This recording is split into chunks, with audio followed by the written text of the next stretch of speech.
avec un réel plaisir que nous sommes aujourd'hui ici pour marquer la fin du stage théorique du moniteur de collectivité éducative. Durant 8 jours clos, du 20 au 27. Je crois que nous remercions le chef de stage Talongom avec son équipe qui n'ont ménagé aucun effort pour la bonne formation. Nous remercions aussi le directeur de l'école avec son staff, le bureau de l'association des parents d'élèves qui nous ont ouvert les portes et qui nous ont toujours accompagnés durant notre séjour ici. Nous remercions aussi la cuisine qui nous ont nourris qualitativement et quantitativement. Nous remercions aussi les stagiaires. Sans eux, on n'aurait pas dû tenir ce stage. Ils sont montrés corps et âme pour avoir une bonne formation. Ils ont participé sur tous les cours. Nous sommes aussi avec l'inspecteur régional de la jeunesse pour le conseil des stages. Je crois qu'il y aura une deuxième phase. C'est la phase pratique de 21 jours durant une collectivité éducative. C'est pour ça que nous demandons aux collectivités locales de nous accompagner pour pouvoir organiser pour chaque collectivité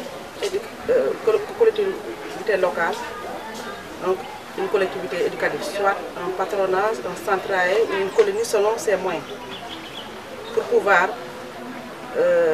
accompagner les enfants pendant les moments de vacances, pour gérer de l'outil à l'agréable.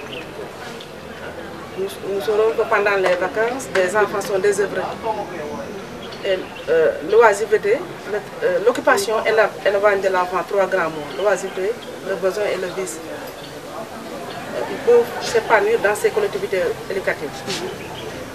Nous remercions tout le monde, pratiquement le directeur du CEDEPS, qui vient d'être affecté ici, et qui a pris le relais, qui ne se relâche jamais. Il se met corps et âme pour la formation de la jeunesse thiessoise.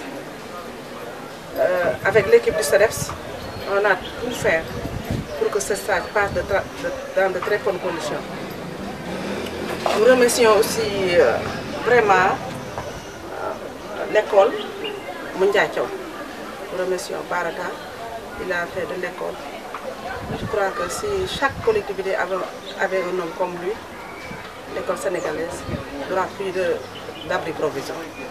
On est juste venu pour subir la formation de moniteur de collectivité éducative. Donc parce que nous avons jugé nécessaire que cette formation va contribuer vraiment à la prise en charge des enfants que nous gérons.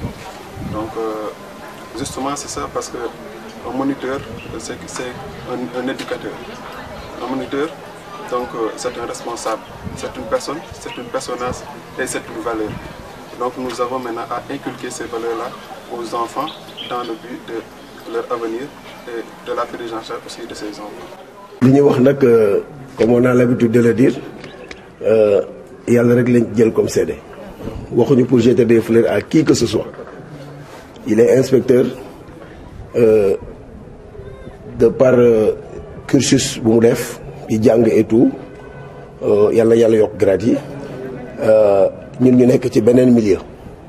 Même si je suis de passage situé dans le même corps, parce que peut-être nous avons l'éducation physique, mais tamit li mu nek ni damay wax ni Thiès dafa am chance. Wax naa ko ce matin, wax naa ko Mame Moussa nekku fi, wax ko préfet, wax ko ñi fi nek ñep. Mané ñun âge bi ñu am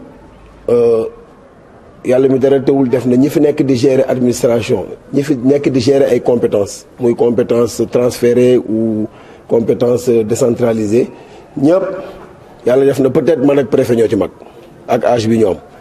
Donc Thiès bu jaarul fi dox dem sur les rails dootu ko defati, parce que vraiment musuñu connaître une équipe aussi jeune à la tête des institutions musul am. Peut-être on avait des maires qui avaient 65 ans 70 ans qui ne pouvaient pas projeter ben avenir pour seen ay commune wala seen ville, ñu am des inspecteurs yu fi nekkoon. Moi j'ai connu combien d'inspecteurs parce que Moussa Diouf fi la ma fekk te avant Moussa maa ngi fi woon di liggéey ak jeunesse bi nekk formateur dans le football gis nekk ci suma 27e année donc j'ai connu beaucoup d'inspecteurs mais tey chance bi ñu am damay wax ni dañ ci war a profiter que tey boo demee tribunal on nous dit que le procureur qui est là ñi fa nekk c'est des ils sont nés ay vers 78 79 80 même tu vois da nga ko fay gis nga gis inspecteurs yi Ma Moussa il est jeune très jeune sax yàlla def mu nekk aussi ku engagé nekk aussi l'entraîneur de l'équipe nationale féminine nekk quelqu'un boo xam ni tout c'est-à-dire li ko intéressé yëpp mooy faire des résultats dans fi mu nekk. L'inspecteur ñëw def la même chose man bi ma ko njëkkee recevoir sama bureau ñu toog di waxtaan dañoo génn man ne madame Cissé vraiment on a une chance c'est-à-dire ku ñëw xam nga administration xaar ba ñu affecté la ngay seet les réalités du terrain pour defar un programme tardé nga man su ma jàppee ni war naa mën a nekk ëllëg ministre des sports tey jii war na fekk ma jël sama programme bi may gérer sport Sénégal heure boobu su jotee bu fekkee données yi changé ma contextualiser ko mais su fekkee da ngay toog di xaar ñu fal la dara pour ngay def problème am na moom bi muy ñëw Thiès il est venu avec un programme man je l'ai reçu dans la semaine mu wax ma presque ñun fi ñu tolloon ak moom fi mu bëgg ñu yegg fa matagu fi ñaata weer voilà que mu ngi commencer mettre des actes. wa yassir li amri wahlul uqdatan min lisani yafqahu qawli. maa ngi nuyu ñi fi teew yëpp ku ci nekk ci sa tur ak ci sa sant di am mbégte ci kàddu gi nga xam ne maa ngi koy jël fii tey maa ngi boole ci nuyoo bi commencé ci la chef de service régional de l'ANSD de l'agence des statistiques bu Mélaye jaarale nuyoo bi ci madame la directrice de l'école madame Ley di ci tatagal monsieur Diouf qui est le représentant de Baratal doyen Gueye Aboulo l'adjoint pédagogique madame Fall qui est une collègue moom tamit da ngeen may ma gërëm ko parce que ñoo ma mag mais terewul bi ma ñëwee am na ñu bëri ñu njortoon ne peut-être suñu nekkin dina naqari mais alhamdulilahi rabbil alamin stage bi li muy métti yëpp day bàyyi këram noonu bàyyi njabootam ñëw toog fekk ñun te mag la bu ko neexoon mu ne liggéey bi 8 heures la commencé jeex 17 heures te bu yeggee vendredi maa moom suma bopp te loolu yëpp fekk ko ñu ngi lay gërëm di la sant ci gërëm gi ñu ngi ci gërëm madame Fall kii di secrétaire u CDEPS bi madame Ken Ndiaye madame l'enseignante au niveau de Moundiaye Thiaw ak le chef de stage ku lim Dioum dama bëggoon tënk rek mais man ci français laa bëggoon wax ñu jéggal ma kii bi au-delà des salutations c'est un honneur et un plaisir pour moi de me prononcer par rapport vraiment à la cérémonie de clôture du stage théorique de moniteur de collectivité éducative. En effet, ce stage de 8 jours a permis le renforcement de capacité de 33 jeunes au-delà des compétences. Cette formation qui rentre aussi en droite ligne avec les orientations du ministère de la Jeunesse et de l'emploi de la construction citoyenne a été traduite à travers le plan de travail annuel du CDEPS de Thiès. Pour ce faire, mesdames, messieurs, sachez que cette formation première du genre sous mon magistère est composée de 3 phases, à savoir une phase théorique de 8 jours d'internat qui sera sanctionnée de 15 jours d'encadrement dans une collectivité éducative, quelle que soit la nature, à savoir peut-être un patronage, un centre aéré ou bien une colonie de vacances. Et la dernière phase qui consistera à vous présenter à l'examen final au mois de décembre.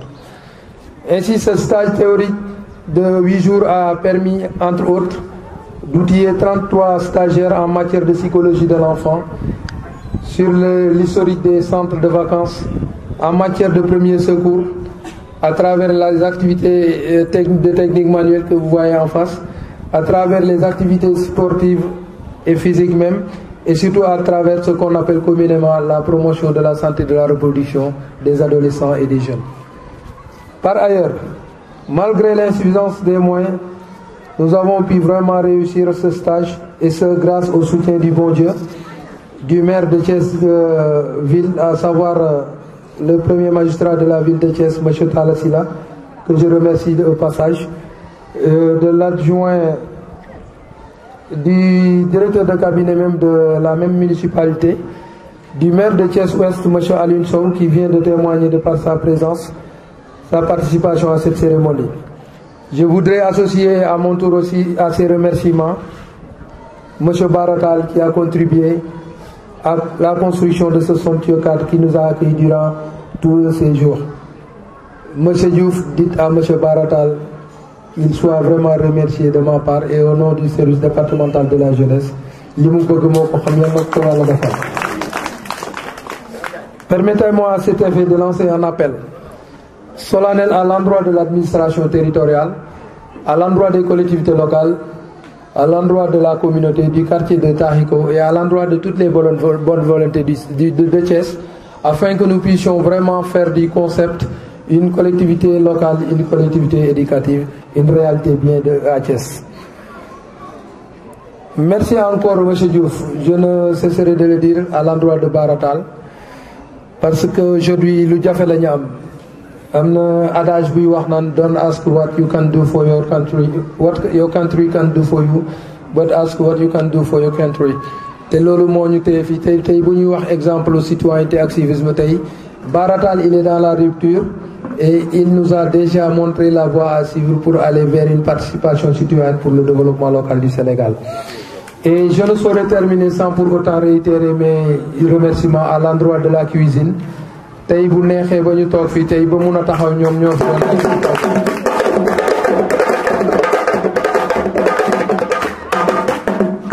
ci biir gërëm bi damay gërëm Njaay parce que man dama bëgg nek talibé dé ci talibé bëgguma wax sax gardien parce que mom moy assurer sécurité bi parce que ñu jox la responsabilité nga koy assumer te bala nga ci def dara nga partager ci nit ñi lu am solo la kon ma ngi lay gërëm Njaay quel que soit ce statut yalla na yalla taxaw jox la lu gën li nga nekk ci biir remerciement yi tamit maa ngi fi boole Alex Alage Alioune Badara Dieng qui est fii le chef de la cuisine di remercier ñëpp ku lim juum tous ceux qui ont contribué de près ou de loin à la réussite de cette activité et mention spéciale à la radio Best FM ñu ngi foon en amont ñu ngi fi avant pendant ñu ngi fi après encore une fois mention spéciale bu dee wax ji am na lu ci dëng wala am na lu ci jub ñu xam lu ci dëng ñu xam ne sama motadi la bu lépp jubee nañ ko delloo ci yàlla subhanahu wa taala di gërëm ñëpp di sant ñëpp wa axiru daxwaana an alhamdulillahi rabbil alamin